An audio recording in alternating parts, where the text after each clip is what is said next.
یہ علماء نے بڑی قربانی دی ہے اس میں، شیعہ سب نے دی ہے، سرکار لیکن شیعہ تو ہمیشہ قربانی ہی دیتے رہے ہیں، شیعہ ہمیشہ پیسے موڈ میں رہے، شیعہ کبھی بھی دہشت گردی کی طرف نہیں آئے۔ ہاں یہ بات ماننے والی ہے، لیکن یہ لوگ مجبور کر رہے ہیں ان کو، یہ مجبور کر رہے ہیں۔ لیکن میں آپ کو بتاؤں جتنی ان کی تربیت ہے نا، صدیوں کی پرسیکیوشن ہے، اور ان میں وہ جو سمع و طاعت کا نظام ہے نا مرجے والا، جب تک وہاں مرجے سے فتویٰ نہیں نکلے گا نا یہ لوگ کوئی دہشت گرد تنظیم نہیں بنائیں گے۔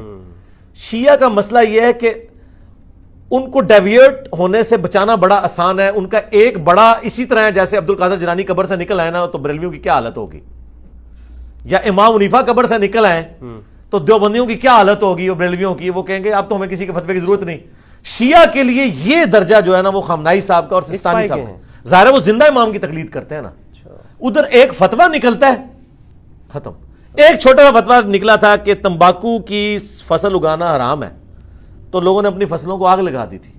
جو آپ اربوں ڈالر خرچ کر کے ختم کرتے ہیں نا منشیات، وہاں ایک فتوے سے ختم ہو جاتی ہے۔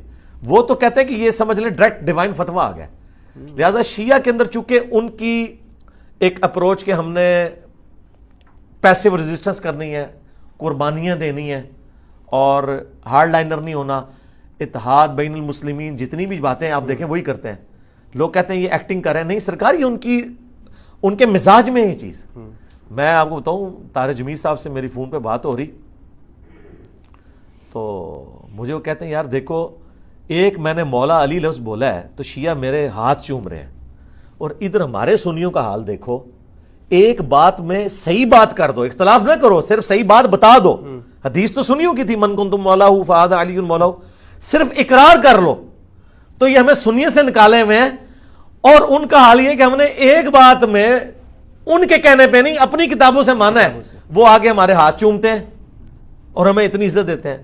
تو مجھے کہہ رہے تھے کہ اس کی وجہ کیا ہے، میں نے کہا اس کی وجہ یہ ہے کہ ان کی صدیوں سے ہوئی ہے پرسیکیوشن، وہ پیسے موڈ کے اندر ہے، اور ان کو ڈوبتے کو تنکے کا سہارا ہے۔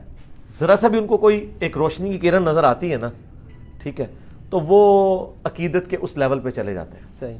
تو یہ ایک اتنا پازیٹیو پہلو ہے، یعنی میں سمجھتا ہوں کہ شیعہ کا سب سے بڑا ایسٹ یہ ہے کہ آپ اپنے اہل بیت کے ساتھ محبت ان کے سامنے ثابت کر دیں، سرکار وہ اپنی جان بھی دینے کے لیے تیار ہیں آپ کے لیے۔ چاہے آپ یہ کہیں کہ مزار گرا دو، چاہے آپ کہیں یا علی مدد کہنا شرک ہے، وہ کہ نہیں مولا علی کا دفاع کر رہا ہے۔